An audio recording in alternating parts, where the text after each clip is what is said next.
Qué gusto nos da que se haya dado un tiempito para poder venir. Mire, la verdad de las cosas es que todo en nuestra vida debe de girar en torno a Jesús. Porque si no, perdería sentido el primer mandamiento de nuestro Señor, que dice: amarás a Dios sobre todas las cosas. Y si nosotros únicamente buscamos al Señor en momentos desesperados, pues vamos a andarle debiendo, ¿verdad? Entonces, qué bueno que usted sí se dio el tiempo. Ya ve que en los servicios de los miércoles yo siempre les digo que los de los miércoles se van al cielo. Así que hoy los del servicio de Navidad se van al cielo. Porque es la gente que no se conforma con el domingo. Es la gente que quiere más. Es la gente que verdaderamente está buscando que su vida sea transformada. Porque estar en Jesús no es nada más venir a la iglesia, no es nada más asistir, sino que verdaderamente tu vida cambie, que verdaderamente tu vida sea transformada. Y vamos a la palabra. Hoy quiero ser breve, espero. Y vamos a la palabra, vamos al Evangelio de Lucas, a San Lucas, capítulo 2. Y mira, la pastora no sabía de qué yo iba a hablarles hoy, pero siempre me sorprende porque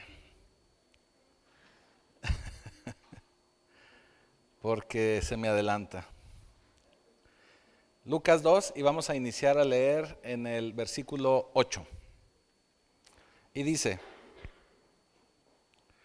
había pastores en la misma región que velaban y guardaban las vigilias de la noche sobre su rebaño.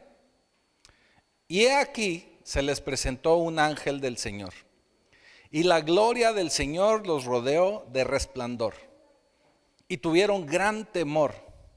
Pero el ángel les dijo: no temas, no temáis, les dice, porque he aquí os doy nuevas de gran gozo, que será para todo el pueblo, que os ha nacido hoy en la ciudad de David un Salvador, que es Cristo el Señor. Esto os servirá de señal. Hallaréis al niño envuelto en pañales, acostado en un pesebre.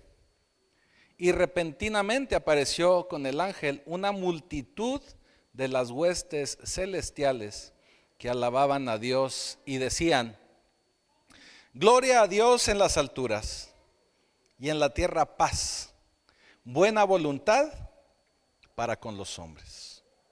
Amén. Hasta ahí lo dejamos. Bendito Señor, te damos gracias por esta porción.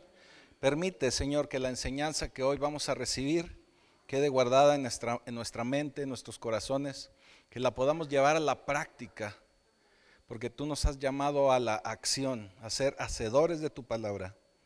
Y ya te damos gracias en el poderoso nombre de Jesús. Amén y amén. Usted sabe que hemos venido hablando, y no solamente este domingo pasado, ayer, sino días anteriores, que la Navidad es Jesús. Y la Navidad nos debe de llenar de gozo, porque el nacimiento de este niño vino a traernos esperanza, vino a traernos salvación y vino a traernos gozo. Este nacimiento nos da diferentes manifestaciones en las Escrituras y diferentes situaciones angelicales o manifestaciones angelicales de gozo sobre este nacimiento. Significa que son buenas nuevas, significa que es evangelio, significa que son buenas noticias para cada uno de nosotros. ¿Por qué son buenas noticias? Podría usted preguntarse. Porque por medio del nacimiento de Jesús hemos venido a recibir salvación, perdón primeramente, salvación y vida eterna. Él vino a libertarnos de nuestras cargas, vino a libertarnos del pecado, a hacernos libres. Y gracias a esa libertad es que Él nos otorga esta salvación, esta vida eterna.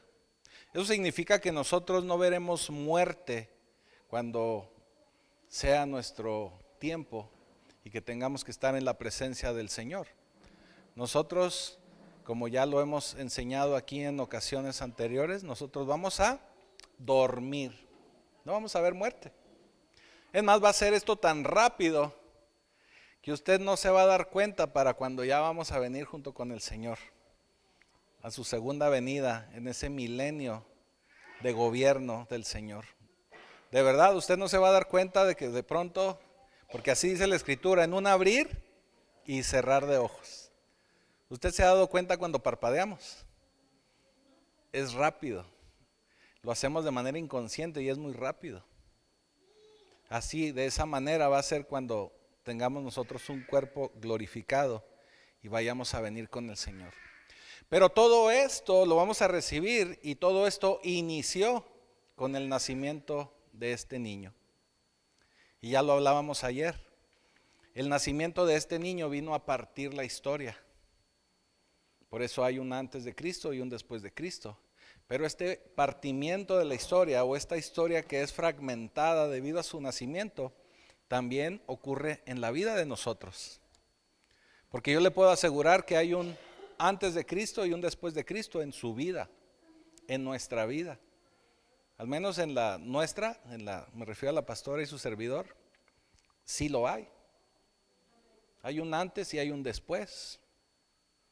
Pero lo que tenemos que tomar en cuenta es que Él lo que busca es que podamos recibir lo que Él viene a darnos, que podamos recibir ese regalo.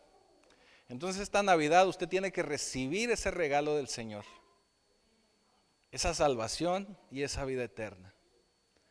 Porque no me va a dejar mentir, pero a veces cuando usted va a reuniones y le dan un regalo que no le gusta, usted ahí avienta el regalo, ¿verdad? Y a veces ni lo abre, porque dice, bueno, y luego si me invitan a otra posadita, pues hay marcha, porque no le gusta el regalo. Pero en esta ocasión yo le recomiendo que no desprecie este regalo, que lo tome, que lo valore, que lo use y que lo ponga en práctica.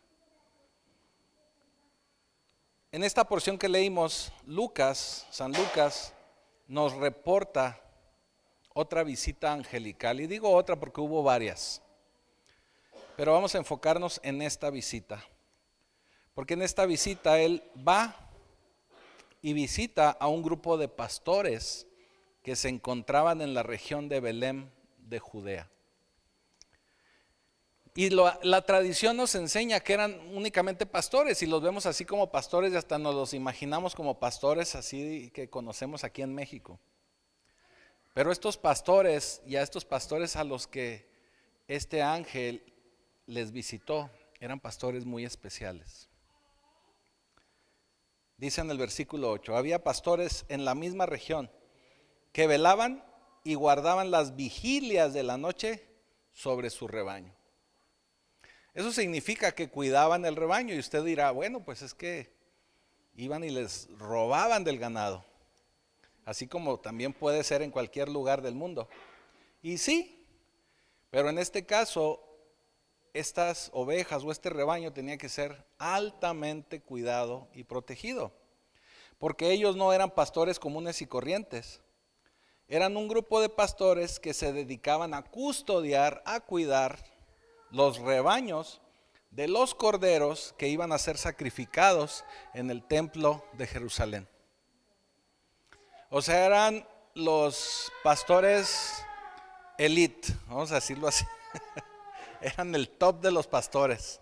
O sea, ellos vigilaban puro ganado de primera, puro ganado seleccionado, puro ganado que era importante porque iban a ser sacrificados en el templo de Jerusalén.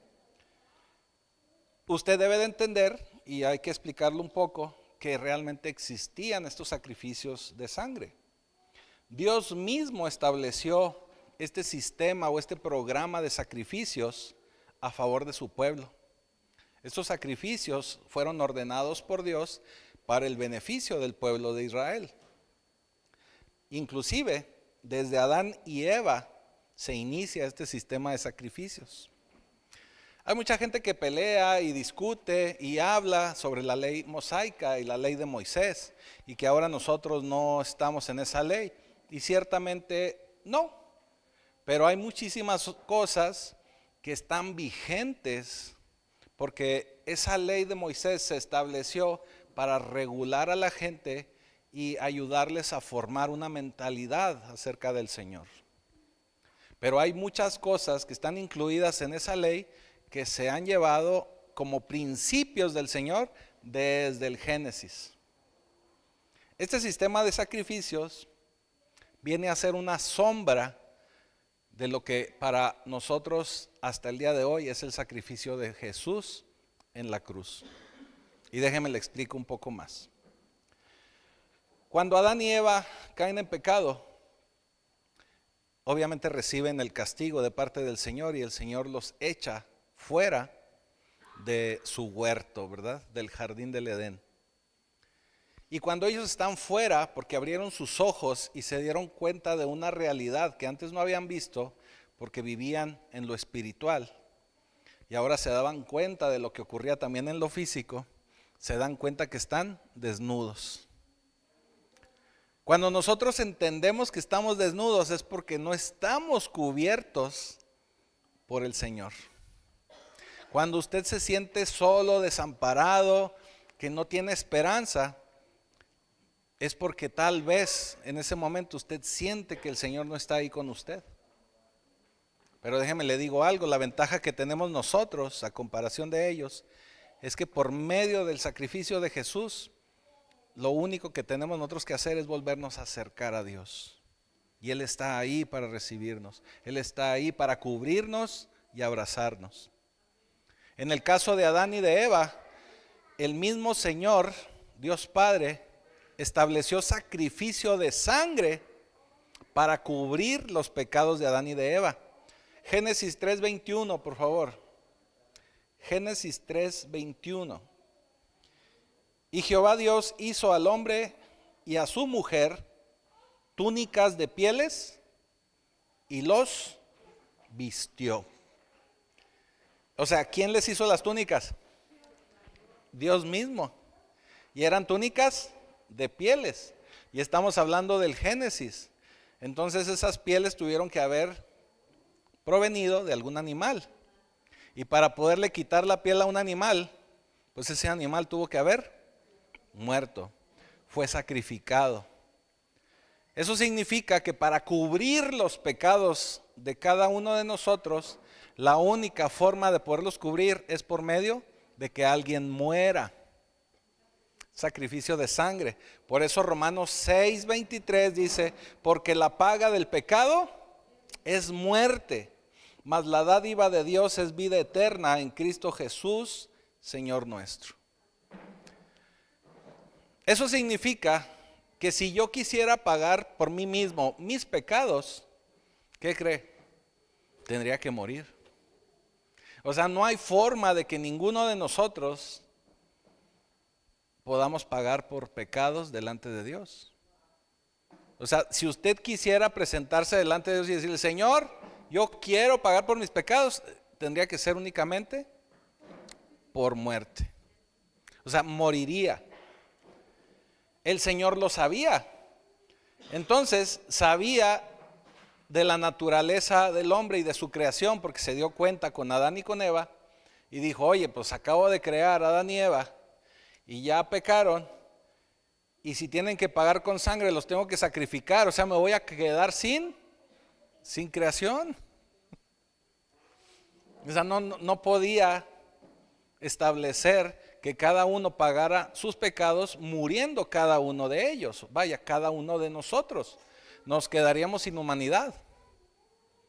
Por eso el Señor establece un sistema de sacrificios donde se entregaba la sangre de un cordero, de un buey también en ocasiones, para pagar por los pecados de la gente.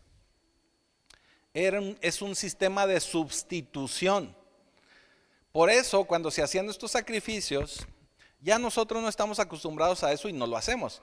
Pero cuando el pueblo de Israel llevaba uno de estos corderitos al sacrificio, la persona que llevaba el animalito al sacrificio ponía sus manos sobre la cabeza del animalito, como si fuera así, ¿verdad? La Biblia, la cabeza del animalito, y el sacerdote en ese momento cortaba y degollaba. ¿Por qué? Porque era una especie de intercambio, porque estaba la persona intercambiando su vida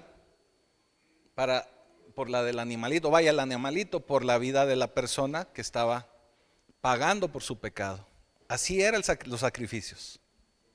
Digo, tiene otros muchos detalles, pero se lo estoy explicando de una manera generalizada para poderlo entender. Ahora, para hacer estos sacrificios había criterios muy específicos. Y mire, le voy a leer una porción porque creo que es importante que la podamos ver. A veces no leemos estas porciones porque tenemos que predicar de la cruz del Señor, pero también es importante ver estas porciones. Y vamos a Éxodo 12. Éxodo 12, versículo 5. Y dice así: el animal, ahí está, el animal será sin defecto, macho de 1 año. Lo tomaréis de las ovejas o de las cabras, y lo guardaréis hasta el día 14 de este mes. Está hablando del primer mes de acuerdo al calendario hebreo, judío. Es el mes de abril. Por eso en esas fechas siempre celebramos la Pascua. Está hablando aquí de la primer Pascua. Y luego dice: y lo guardará hasta el día 14 de este mes, y lo inmolará toda la congregación del pueblo de Israel entre las 2 tardes. Un día para el pueblo de Israel inicia a las 6 de la tarde y termina a las 6 de la tarde del día siguiente. Entonces, y dice, versículo 7, y tomará de la sangre y la pondrá en los 2 postes y en el dintel de las casas en que lo han de comer. Tenían que comer el cordero. Y aquella noche comerán la carne asada al fuego y panes sin levadura. Con hierbas amargas lo comerán. O sea, usted va a poner la carne en el asador y nada más le va a poner romero. Ya. O sea, para que vea que al Señor le gustaba la carne asada. Nunca cosa comeréis de él cruda, ni cocida en agua, o sea, hervida tampoco. O sea, no hagan caldo, sino asada. O sea, es del norte el Señor. Sino asada al fuego, su cabeza con sus pies y sus entrañas. Ninguna cosa dejaréis de él hasta la mañana. O sea, te lo tienen que acabar todito, desde la tarde hasta antes de que amanezca. Lo que no alcancen a comer, dice, así lo comeréis. Y lo que no alcance, dice, lo quemaréis en el fuego. A eso se refería. Versículo 11. Y lo comeréis así. O sea, no van a andar en pijamas, ni en pantuflas, en la calle menos. O sea, tenga decencia. Dice, y lo comeréis así, ceñidos vuestros lomos, vuestro calzado en vuestros pies, y vuestro bordón en vuestra mano, y lo comeréis apresuradamente, es la Pascua de Jehová. Pues yo pasaré aquella noche por la tierra de Egipto y heriré a todo primogénito en la tierra de Egipto, así de los hombres como de las bestias, y ejecutaré mis juicios en todos los dioses de Egipto, yo Jehová. Y la sangre será por señal en las cosas donde vosotros estéis. Y veré la sangre y pasaré de vosotros, y no habrá de vosotros plaga de mortandad cuando hiera la tierra de Egipto. Esta porción es cuando el Señor les da las instrucciones para celebrar la primer Pascua, porque los iba a sacar de Egipto. ¿Sí? Luego lo explicamos con más detalle, pero quería que vieran cómo da especificaciones de el animalito a sacrificar. Eso no es todo, él da más detalles. Por ejemplo, Levítico 22, 21. Dice: asimismo, cuando ofrecieres sacrificio en ofrenda de paz a Jehová para cumplir un voto, o como ofrenda voluntaria, sea de vacas o de ovejas, para que sea aceptado, será sin defecto. Y luego fíjese cómo dice el 22. O sea, que no sea ciego, ni pierniquebrado, o sea, que no tenga quebradas las piernas, ni mutilado, ni verrugoso, ni sarnoso o roñoso. No ofreceréis esto a Jehová. O sea, eso no se le puede ofrecer al Señor. Ni de ellos pondréis ofrenda encendida sobre el altar de Jehová. Esta ofrenda encendida era cuando ya se hacía el sacrificio y se ponía una parte del animal ya degollado en el altar para que se quemara.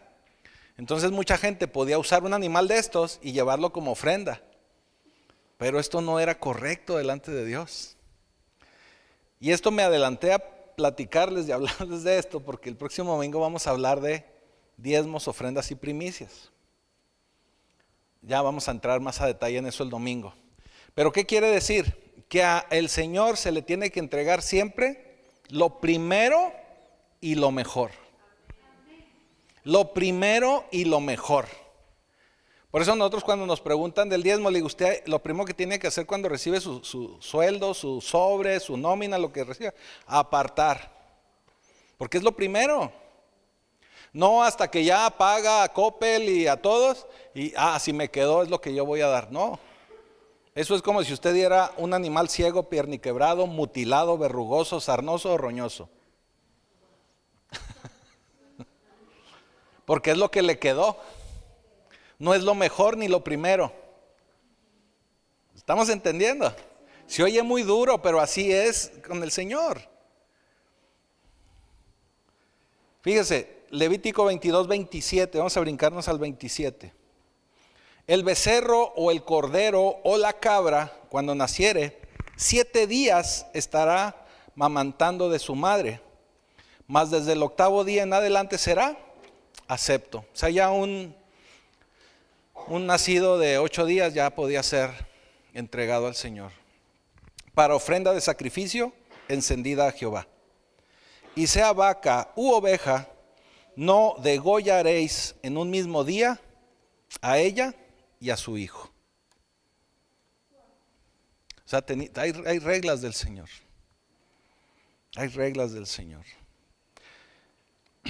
¿Por qué el Señor menciona becerro, cordero, cabra? Entonces puede surgir la pregunta, entonces, ¿qué se ofrecía? La diferencia de lo que se ofrecía era de acuerdo a la posibilidad económica de la familia. O sea, si alguien podía dar un becerro, daba el becerro, era lo más caro, por eso está en ese orden, becerro. Si no, pues daba el cordero. Si no, pues daba la cabra. Y si no, todavía había otro sistema donde también entregaban pichones y donde entregaban semillas y se entregaban otras cosas. O sea, no es que únicamente fuera corderos, sino era también de acuerdo a la posibilidad económica de cada persona o de cada familia, vaya. Entonces, bueno, quería yo que vieran esto, porque este era el sistema de sacrificios de Dios. Para poder sacrificarle a Dios tenía que ser lo mejor y lo primero. Por eso usted a lo largo de las Escrituras escucha y escuchamos que hablamos de Jesucristo como el unigénito de Dios, como el primero, como el único, y que en todo fue perfecto, que no tuvo nunca pecado y no tenía obviamente mancha y no tenía obviamente nada dañado, ni un rasguño que le dejara una cicatriz, vaya, de esa manera. Porque esas eran las especificaciones para un sacrificio. ¿Por qué? Porque el nacimiento de Jesús nos viene anticipando este sacrificio del que Él iba a ser el Cordero de Dios que quita los pecados del mundo. Hebreos 10:10 dice, en esa voluntad somos santificados mediante la ofrenda del cuerpo de Jesucristo, hecha una vez para siempre.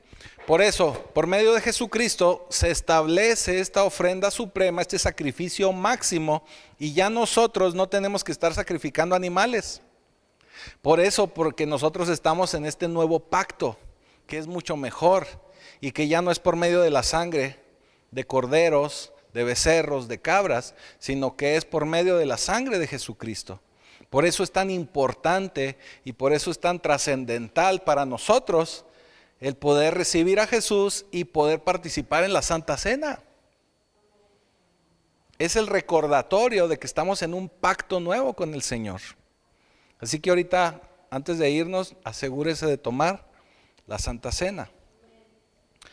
Hebreos 9 dice 9:13, porque si la sangre de los toros y de los machos cabríos y las cenizas de la becerra rociada a los inmundos santifican para la purificación de la carne, cuanto más la sangre de Cristo, el cual mediante el Espíritu eterno se ofreció a sí mismo sin mancha a Dios, limpiará nuestras conciencias de obras muertas para que sirváis al Dios vivo. Pues claro que sí. Por eso es el sacrificio de Jesús. Pero sigue diciendo versículo 9, y he aquí, se les presentó un ángel del Señor, y la gloria del Señor los rodeó de resplandor, y tuvieron gran temor. Obviamente, pues estaban así como que entre dormidos y despiertos. No estaban con el celular en la madrugada. Lo más que veían de luz era la luz de las estrellas. Y de pronto se viene este resplandor. Porque estos visitantes, este visitante les traía buenas nuevas. Les traía noticias de salvación para este grupo y que yo hoy agrego para Pacto Vivo y para toda la humanidad. Era esa buena nueva, esas buenas noticias. Era una visita inesperada, pero el mensaje todavía fue más inesperado.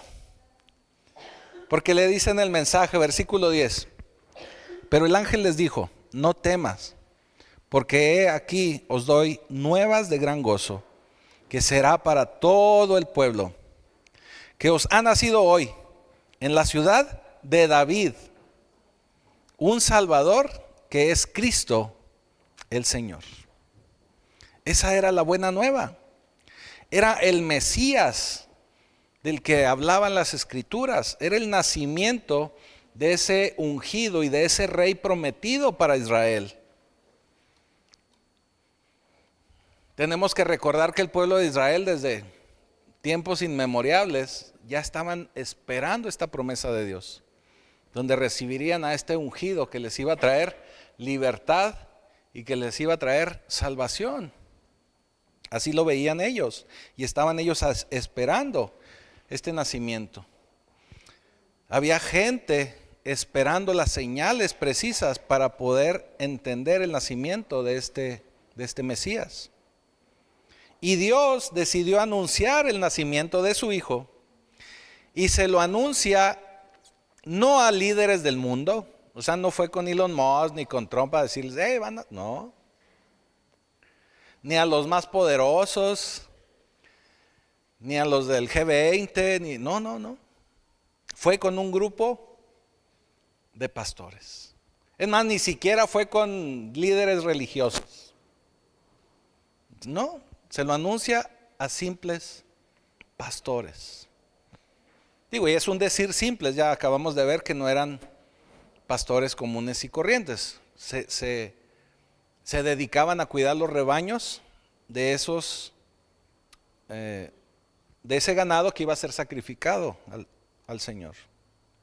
Así que este Mesías viene al mundo para ser el Cordero, y el Cordero para ser sacrificado por los pecados de toda la humanidad.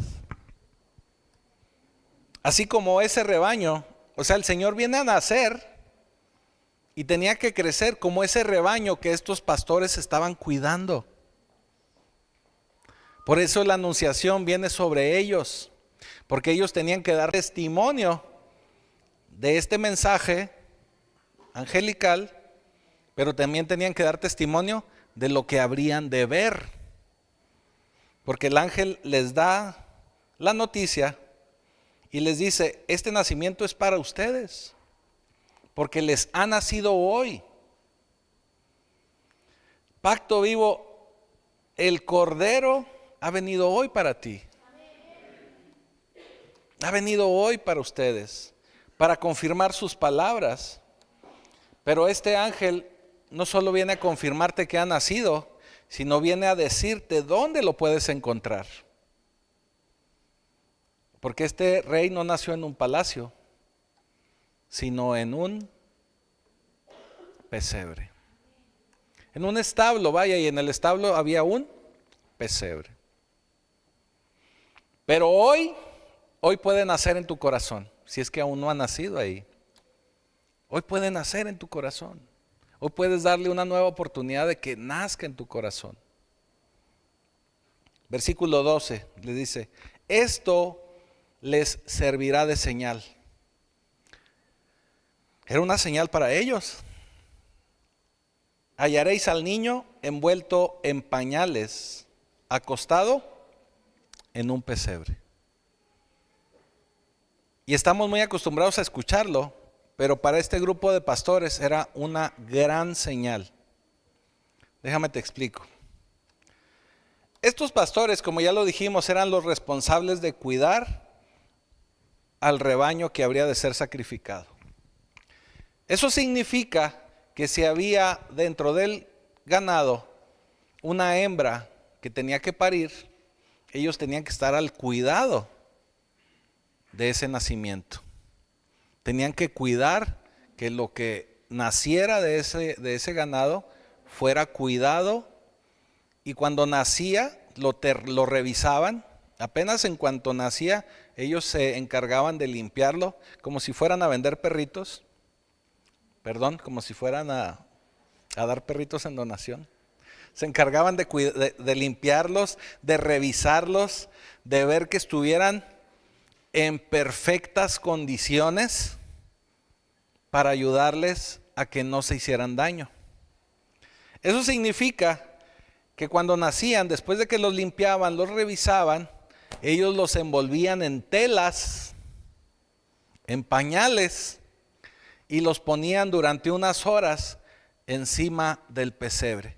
El pesebre era ese lugar donde le ponían el pasto, la comida, la pastura al ganado para que pudiera comer. Pero en el momento del nacimiento ellos lo vaciaban o dejaban limpio o un poco nada más para que sirviera de acoginamiento, no sé. El cordero recién nacido lo envolvían en telas, en pañales, y lo acostaban ahí en el pesebre. ¿Por qué? Porque no sé si usted se ha fijado, cuando nace un animalito de estos, nace y ¡pum!, cae derecho en tierra. Y lo primero que hacen estos animalitos es intentar pararse. Y en ese intento de pararse, normalmente pueden hacerse daño. Ya sea se pueden hacer un corte, se pueden hacer una laceración. Cuando cae el animalito también puede fracturarse alguna pierna. También en lo que pelean por buscar pararse pueden hacerse alguna lesión, así de sencillo. Entonces lo envolvían en telas y lo ponían en el pesebre para evitar que se dañara, para evitar que tuviera algún daño. Por eso, esta es la razón por la que Lucas nos explica y dice que Jesús fue envuelto en pañales y acostado en un pesebre. Esa era su razón, por eso le dijo el ángel a estos pastores, esto les será de señal, porque ellos iban a entender lo que iban a ver, el por qué estaba Jesús envuelto en pañales y acostado en un pesebre. Iba a ser, exactamente, iba a ser el cordero sacrificado por la humanidad, por los pecados del mundo. Ese era el entendimiento que ellos debían tener y el por qué ellos iban a ver a Jesús de esta manera. Y por qué era importante que ellos lo vieran, porque ellos iban a ser testigos de este nacimiento. Así como ustedes, como cada uno de nosotros, tenemos que ser testigos de lo que Jesús ha hecho en nuestra vida, de que Jesús ha nacido en nuestra vida. Por eso nosotros aguerridamente y constantemente y damos mucha lata constantemente de que usted tiene que esforzarse en dar fruto. Porque usted tiene que mostrar que Jesús ha nacido en su vida, que hay algo diferente en usted. El venir a Jesús implica que cada uno de nosotros empecemos a vivir una vida transformada. Debemos de empezar a vivir en una transformación, en una metamorfosis. Obviamente este cambio inicia por nuestra mentalidad. Por eso el Señor nos habla de tener una mente nueva. Porque a medida de que nosotros empecemos a entender y a ver las cosas de una manera diferente, nuestro actuar va a ser de una manera diferente. Es muy importante que entendamos que este camino en Jesús tiene que ser transformador. Yo por eso le insisto, si usted ya tiene más de 5 años, 10 años, 15 años en la iglesia y aún no ve situaciones cambiadas, transformadas, algo hay que hacer. Tenemos que esforzarnos aún más, un poco más. Porque mire, aprendernos un lenguaje cristianoide es bien fácil. Eso nos lo aprendemos bien rápido. Amén, gloria a Dios. Y sí, aleluya, gloria a Dios. Hermano, hermana. Eso nos lo aprendemos bien fácil. Pero verdaderamente vivir diferente, eso es donde, como dicen en mi rancho, donde la puerca torció el rabo. Tenemos que esforzarnos. Por eso tenemos que accionar. El venir a Cristo significa acción, significa hacer lo que Él nos dice. Vivir de acuerdo a su palabra, disciplinarnos y ser constantes, hermanos. Mire, un problema muy grande que tenemos como pueblo de Cristo es que no somos constantes. Por eso Santiago nos habla y nos dice que somos a veces como las olas que van y que vienen. También hace poco hablábamos y predicábamos acerca de ser tibios. ¿Se acuerda cuando veíamos lo de las iglesias? Un café frío no sabe bueno. Digo, si es que no lo compró así preparado frappé, ¿verdad? Era un café originalmente caliente y se le enfría. No sabe bueno porque el tibio, dice el Señor, que el tibio lo vomita. Precisamente hoy en la tarde también veníamos hablando y platicando a la pastora y su servidor acerca de un tema que queremos tratar en uno de nuestros podcasts.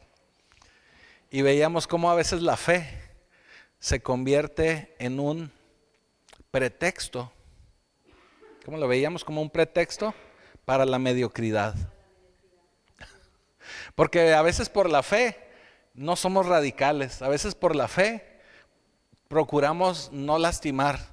A veces por la fe decimos, es que yo guardo mi corazón. No, es que no es de que guarde su corazón. El guardar su corazón significa que usted no se sienta lastimado, ofendido. Pero si usted está viendo una injusticia, usted tiene que hablarlo y tiene que arreglarlo. No puede andar, ay no, es que yo no me meto porque guardo mi corazón. No, eso es un pretexto para no hacer las cosas como debe de ser. Entonces hay muchas situaciones de este tipo que tenemos que aprender a cambiar. Tenemos que ser más de accionar, más de cambiar, más de ser transformadores, de transformarnos. El Señor nos llama por eso a ser discípulos.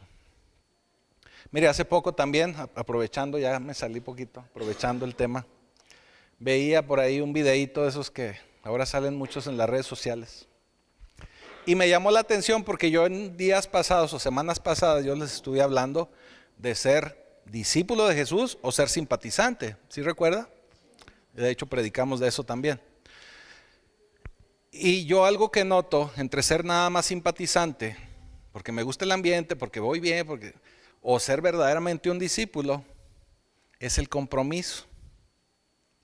Y esta persona hablaba y decía cosas que también nosotros hemos dicho, pero él se iba mucho a al humanismo, voy a decirlo así, a esto que está ahorita de moda, de que el amor de Cristo, y hablaba mucho del amor de Cristo, y de que si alguien se va y voy y busco, dejo a las 99 y voy por las 100, y que otra vez, pero mire, y yo escuché el video y lo vi, y dije, se oye muy bonito, pero no es cierto, no es bíblico.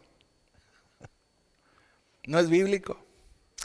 Porque precisamente el Señor nos enseña y nos da un ejemplo de 3 discípulos a los que Él llama a ser, a 2 de ellos, a uno de ellos los llama a ser discípulos y 2 de ellos le dicen que quieren ser discípulos. Y el Señor siempre les daba respuestas para ponerlos a prueba.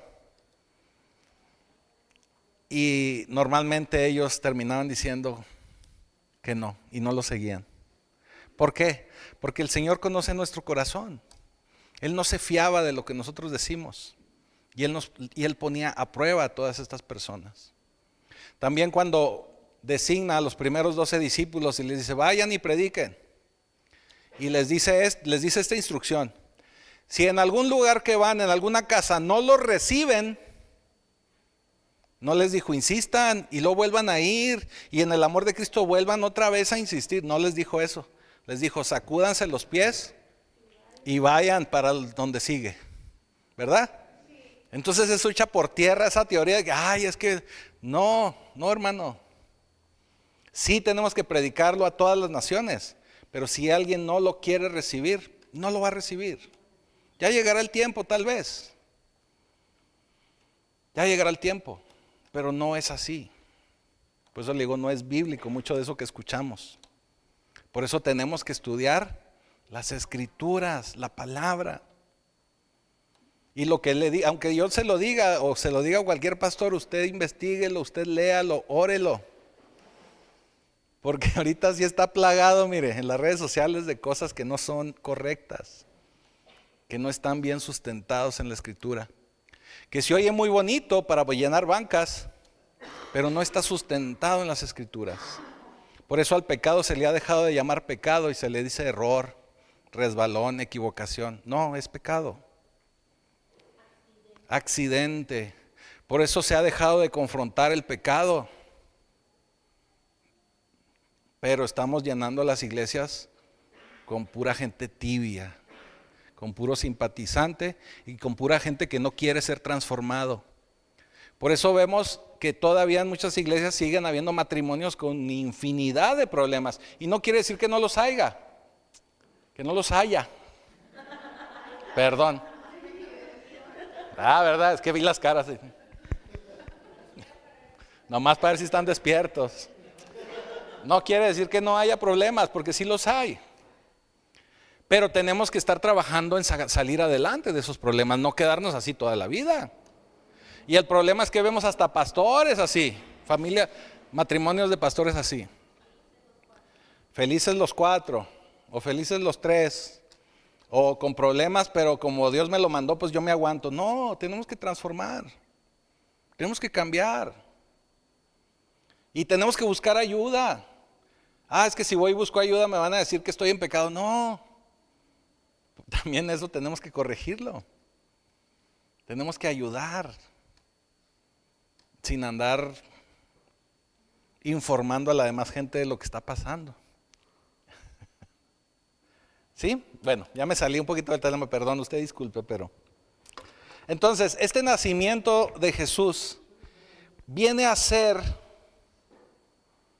buenas nuevas para todos y cada uno de nosotros. Porque este nacimiento debe de darnos vida, debe de darnos transformación, debe de darnos vida eterna. Viene a darnos paz. Esa paz de la que habla la Escritura, que es la paz que sobrepasa todo entendimiento. ¿Cuál es esa paz? Yo lo explico y lo he explicado de esta manera. Es cuando usted sabe que está en medio de un huracán, una tormenta, en un tsunami, pero está seguro y está confiado de que Dios está con usted. Es esa paz. ¿Ha visto usted a los bebés que de pronto están así como que no los calienta ni el sol? Pero cuando están en los brazos de la mamá, están confiados. porque saben que todo está bien, porque saben que están protegidos, porque saben que están cubiertos. Así tenemos que sentirnos estando en el Señor, cuando verdaderamente está Cristo en nuestra vida, en nuestro corazón, y que empezamos a vivir diferente y a ser transformados. Por eso Juan 1:21 dice: el siguiente día vio Juan a Jesús que venía a él y dijo: he aquí el Cordero de Dios que quita el pecado del mundo. El Cordero de Dios que quita el pecado del mundo. Porque ya por medio del sacrificio de Jesús, de su sacrificio en la cruz, de su sangre, todos y cada uno de nosotros podemos tener acceso directo al Padre. Por eso otra de las señales cuando fue su crucifixión es que se rasgó el velo del templo. Eso significaba que ya no había nada que nos impidiera a nosotros como su iglesia poder acceder directamente al trono del Padre.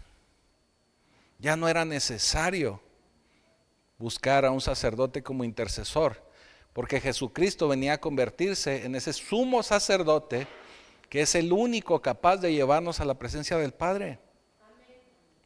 Por eso Él es el sacrificio perfecto y el puente perfecto hacia Dios. Segunda de Corintios 5:21 dice: al que no conoció pecado, por eso Él fue perfecto, al que no conoció pecado por nosotros, lo hizo pecado, para que nosotros fuésemos hechos justicia de Dios en Él. Primera de Pedro 1:19 y 20 dice: sino con la sangre preciosa de Cristo, como de un cordero sin mancha y sin contaminación. ¿Se fija cómo hablan los apóstoles refiriéndose a este sistema de sacrificios? Ya destinado desde antes de la fundación del mundo, pero manifestado en los postreros tiempos por amor de ustedes, de vosotros. Juan 2:2 dice: y Él es la propiciación por nuestros pecados, no solamente por los nuestros, sino también por los de todo el mundo. Así que esta Navidad, si se está usted dando cuenta, estamos festejando un nacimiento, pero este nacimiento nos lleva a la cruz. Este nacimiento está directamente relacionado también con la cruz, porque Él vino a nacer para ser sacrificado por nosotros y por toda la humanidad. Por eso hoy estamos viviendo en este periodo de tiempo llamado la Iglesia de Cristo, donde la humanidad ha sido reconciliada por medio de Cristo, dando oportunidad a que cada uno de nosotros procedamos a arrepentimiento y nos acerquemos confiadamente al Señor. Para que cada uno de nosotros decidamos recibir a Jesucristo como nuestro Señor y podamos tener un cambio en nuestra vida, recibir perdón de nuestros pecados y podamos recibir vida eterna. Así que yo creo que ya tenemos muy claro que esta Navidad se trata de la cruz y se trata del sacrificio de Jesús y se trata de tenerlo en nuestra casa esta Navidad.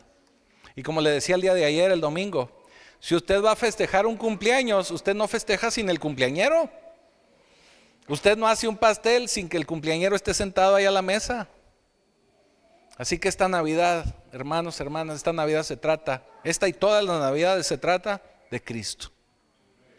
Él es el regalo más grande que le puede entregar a su familia. El mayor regalo que le puede entregar a alguien. Así que en estas fechas, en estos días, usted tiene que hablar de Cristo. Usted tiene que compartir de Cristo.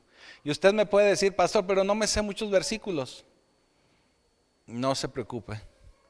Usted lo que tiene que hacer es hablar de lo que el Señor ha hecho por usted en su vida. De cómo el Señor le ha transformado, de cómo el Señor le ha cambiado, de cómo el Señor ha estado cambiando las cosas para bien en su matrimonio, en cómo ha cambiado las cosas para bien en su familia, de cómo ha cambiado todas las cosas a bien en su trabajo. Porque Cristo, usted no únicamente lo vive aquí en la iglesia, hermano, hermana. Usted tiene que entender que Cristo se lleva a todas partes. No es algo que usted nada más haga aquí en la iglesia, sino que usted tiene también que llevarlo y llevar sus enseñanzas a cualquier área de su vida. Usted no puede andar como un agente secreto, como un James Bond, como un cristiano James Bond. No. Usted tiene que mostrar a Cristo donde quiera que usted esté. Y no porque traiga un letrero o una calcomanía en el carro, sino porque su vivir y sus acciones le muestran a la demás gente cómo debe de vivir un cristiano. Usted lo sabe porque yo aquí lo he dicho varias veces, que cuando nosotros hacemos discípulos tenemos que llevárnoslos a vivir a nuestra casa, para que en su casa usted le enseñe cómo vive un matrimonio cristiano, cómo vive una persona cristiana, cómo se educan hijos cristianos, porque de eso se trata. De eso se trata, mejorar nuestra vida en Cristo, no nada más de venir a la iglesia. Si su vida no está mejorando allá afuera, algo tenemos que hacer extra. Y no le estoy diciendo que esté en pecado, simplemente tenemos algo más que transformar y cambiar. ¿Por qué le insisto? Porque Pablo así nos lo enseña.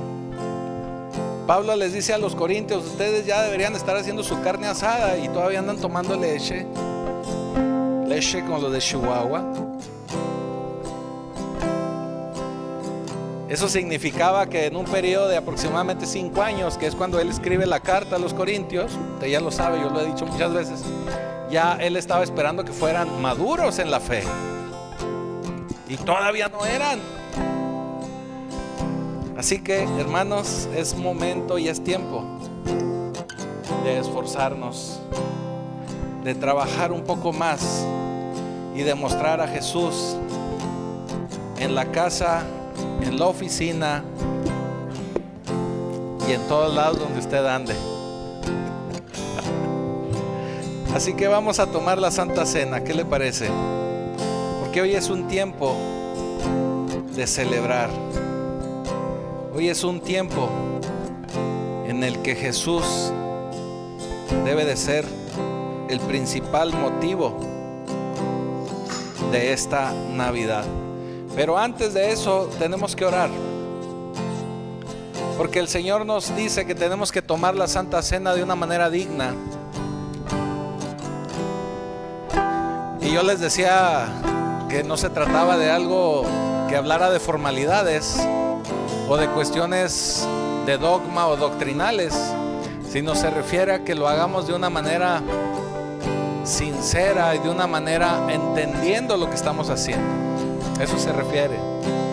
Y principalmente que lo hagamos en perdón. Que si tenemos que perdonarle a alguien, ya suéltelo, perdónelo.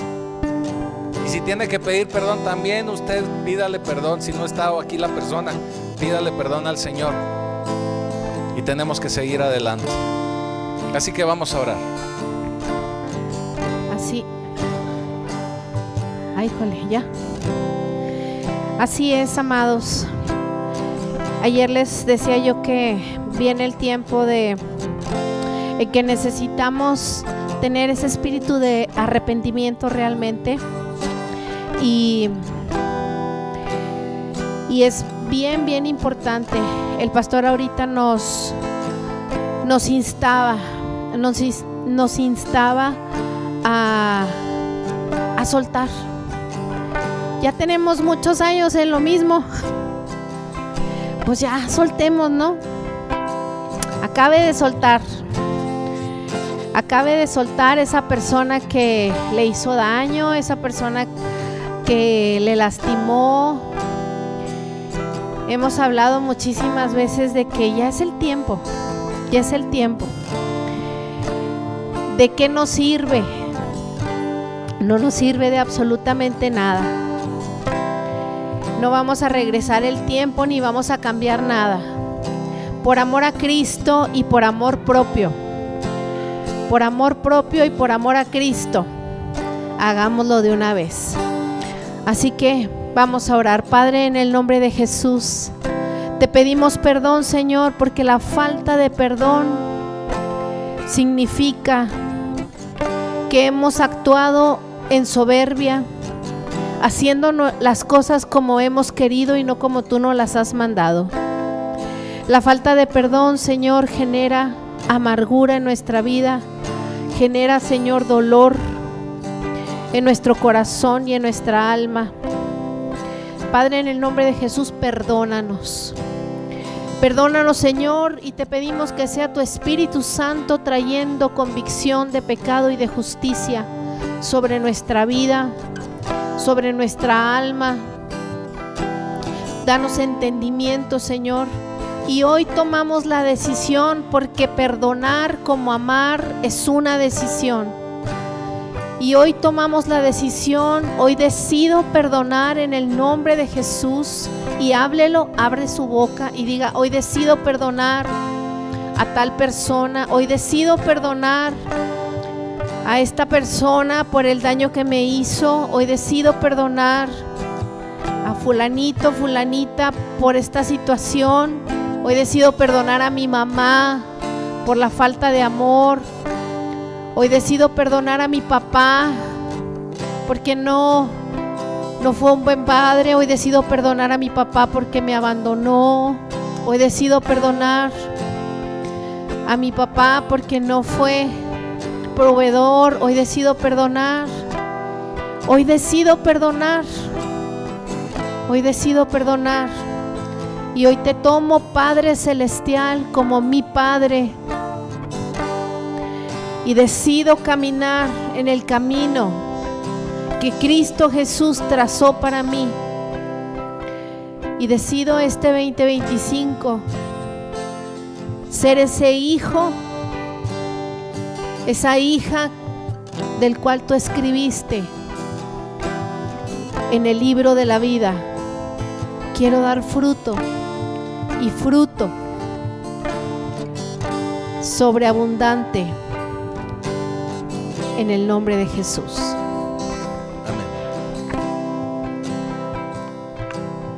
Y el Señor dijo algo como esto: este es el pan que descendió del cielo, no como vuestros padres comieron el maná y son muertos.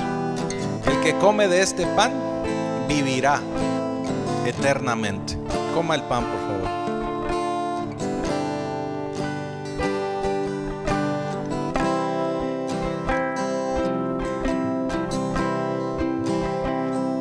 Y casi todo es purificado según la ley con sangre, y sin derramamiento de sangre no se hace remisión. Mas si andamos en luz como Él está en luz, tenemos comunión entre nosotros, y la sangre de Jesucristo, su Hijo, nos limpia de todo pecado. Tome el vino.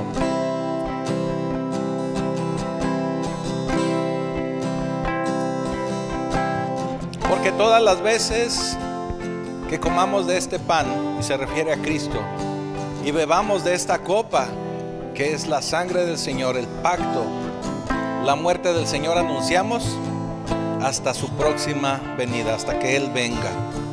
Así que bendito Señor, Padre Santo, te damos gracias hoy por un nuevo año en el que podemos celebrar tu nacimiento, pero que también podemos celebrar, Señor, que has entregado tu cuerpo y tu sangre por la vida de cada uno de nosotros como un holocausto perfecto delante del Padre, para la salvación y la vida de cada uno de nosotros. Te damos gracias, Señor, por ese sacrificio, y permite, Señor, que en esta Navidad, este año, en esa cena donde estaremos reunidos en familia, la armonía y tu amor y tu paz llene cada uno de estos hogares, y que siempre, Señor, seas el centro de nuestras vidas. Te damos ya gracias, Señor, en el poderoso nombre de Jesucristo. Amén.